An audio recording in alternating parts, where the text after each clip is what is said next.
Assalamualaikum warahmatullahi wabarakatuh. Saya Nur Hidayah binti Abdul Aziz, pelajar 4 Arif dari Sekolah Menengah Kebangsaan Langkap, Setiu, Terengganu. Pada hari ini, saya akan membuat pembentangan sebuah buku. Buku yang saya pilih bertajuk Salam Kembara Pakistan. Buku ini ditulis oleh seorang pengembara yang bernama Siti Nurhalidah binti Abdul Rahman yang menceritakan pengalamannya mengembara secara solo ke Pakistan. Buku ini diterbitkan oleh Snar Enterprise pada tahun 2018. Buku ini mengandungi 141 muka surat. Kulit buku ini menggunakan latar belakang pergunungan di utara Pakistan yang bernama Gunung Tupuk. Puncak gunung ini masih bersalju waktu pada musim panas kerana mempunyai ketinggian 6,101 meter dari paras laut.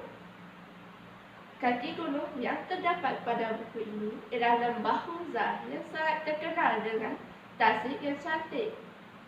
Dihiasi dengan grafik seakan bendera Pakistan di tengah-tengah. Bahagian bawah ialah gambar foto 3 kanak-kanak perempuan perkampungan Kalash, daerah Chitral yang terletak di utara Pakistan. Mereka memakai pakaian tradisi yang dihiasi dengan warna terang dengan hiasan manik yang dililit di leher mereka. Melalui pembacaan buku traveler ini, terdapat beberapa nilai-nilai murni yang boleh saya kongsikan. Nilai murni yang pertama ialah berhemah tinggi. Nilai ini ditunjukkan oleh penduduk setempat yang sangat beradab sopan dengan pelancong asing. Warga emas di Pekan Gulmit bersalam dengan penulis, menarik tangan dan mencium tangan penulis. Inilah nilai kesopanan tinggi yang ditunjukkan sebagai menghargai tetamu. Penulis juga dijemput untuk masuk ke rumah, dijamu dengan minum chai dan sepiring biskut. Hampir setiap rumah mempelawak penulis untuk singgah. Nilai murni ini sudah sebati dengan jiwa mereka, walaupun pada seorang pelancong asing yang jauh dari negara mereka. Sikap begini menunjukkan ketinggian budi pekerti sesuatu masyarakat. Nilai ini sepatutnya diamalkan oleh semua masyarakat di Malaysia tanpa ada sebarang prejudis terhadap kaum lain. Nilai murni yang kedua ialah berdikari. Nilai ini ditunjukkan oleh penulis sendiri yang berusaha untuk mendapatkan visa ke Pakistan di Pejabat Kedutaan Pakistan di Kuala Lumpur. Dengan syarat yang ketat dan melalui proses temuruka, penulis akhirnya berjaya. Sepanjang pengembaraan secara solo ini, penulis terpaksa bermalam di pekan-pekan kecil, menumpang lori dan truk untuk ke destinasi seterusnya.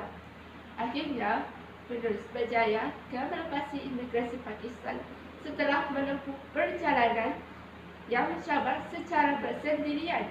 Nilai ini membuktikan kejayaan seseorang terhasil dari sikap mereka yang berdikari dan tidak mudah berputus asa dalam kehidupan.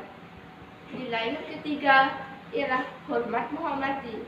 Nilai ini dapat dilihat pada sikap pemandukan Pekan Gilgit yang meminta penulis duduk di barisan hadapan bersama penduduk wanita tempatan, jauh dari penumpang lelaki yang berada di belakang.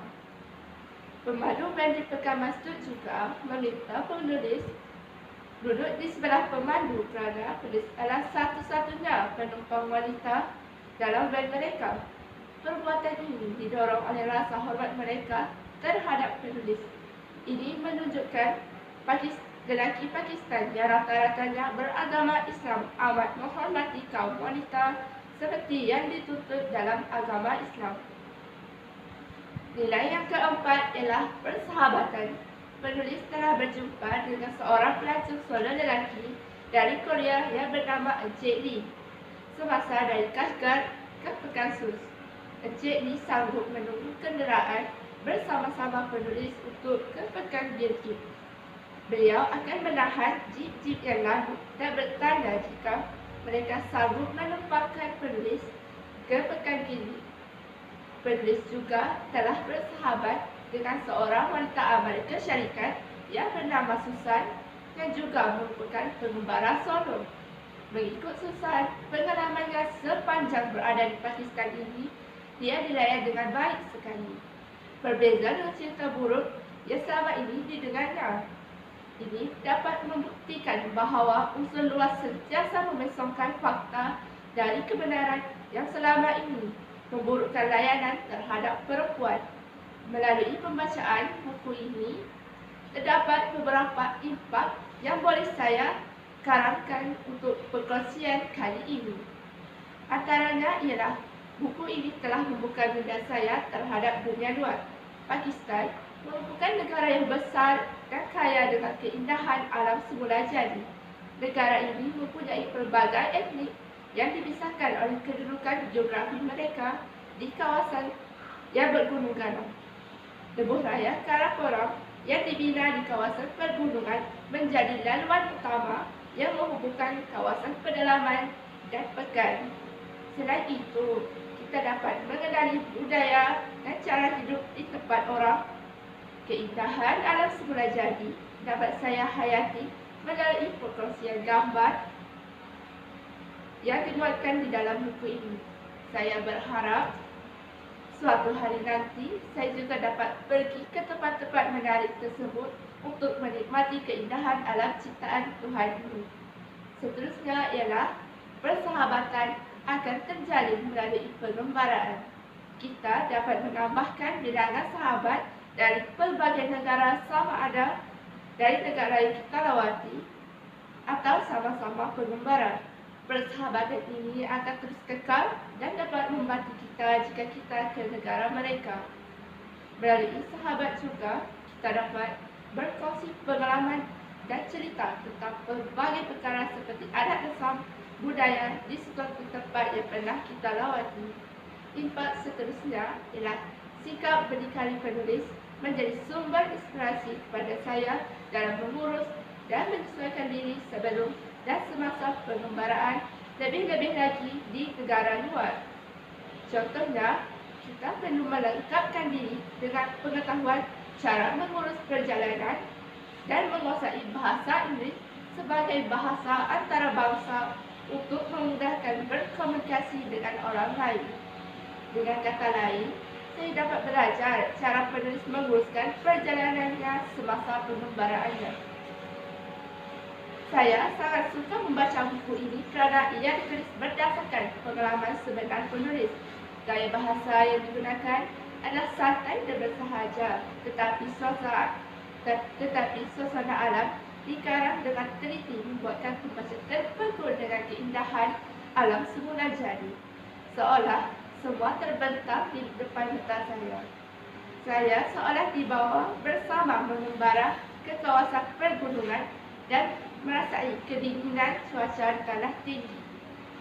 Penulis juga menyebutkan banyak gambar-gambar menarik seperti pemandangan, suasana kampung, penduduk setempat dan sungai yang cantik di dalam naskah ini membuatkan saya seolah-olah berada di sana. Ini menambahkan lagi keterujaan saya untuk meneruskan pembacaan buku ini. Tidak lupa, penulis juga berkongsi cabaran-cabaran yang dihadapi sepanjang pengembaraan beliau di Pakistan.